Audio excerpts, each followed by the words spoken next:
The question for today is, what is an anecdote versus evidence for a scientific conclusion? I recently read a Wikipedia article that says all of the evidence is anecdotal.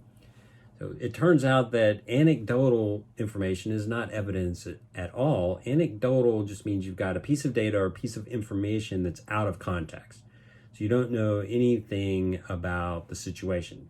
A great example is a man died after drinking a glass of water.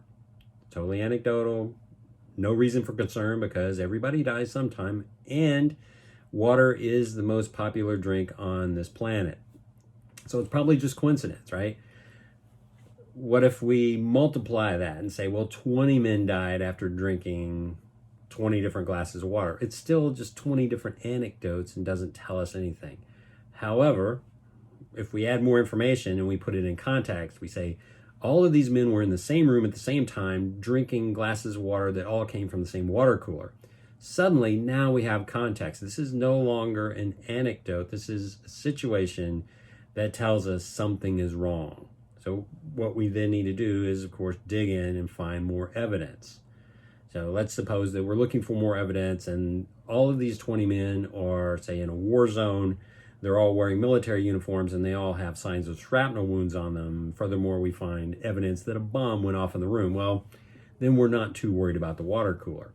But if they are, say, in a business meeting and there's no other signs of physical harm on them and it looks like they just died maybe of poisoning, and then we should maybe check into that water cooler. And it has happened in the past that someone tries to kill people using a poisoned water cooler. So it's not unreasonable that could happen. So back to this question, are we looking at anecdotes? No, we are looking at a very specific kind of evidence that's very important. It's called circumstantial evidence.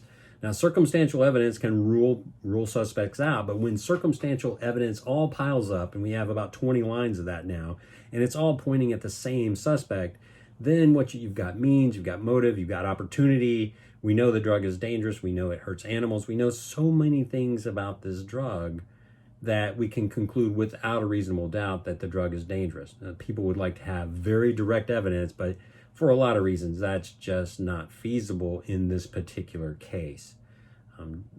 A good example of direct evidence is if somebody gets a videotape of somebody committing a crime with a firearm. You've got the gun, you've got the videotape of the person, but what if you find the gun later, you match the bullets? This is all kind of circumstantial stuff, but it can lead to a conviction when the evidence is strong enough. And certainly in this case, we've got such an incredibly strong case that it's just to the point of being ridiculous that something hasn't been done about it.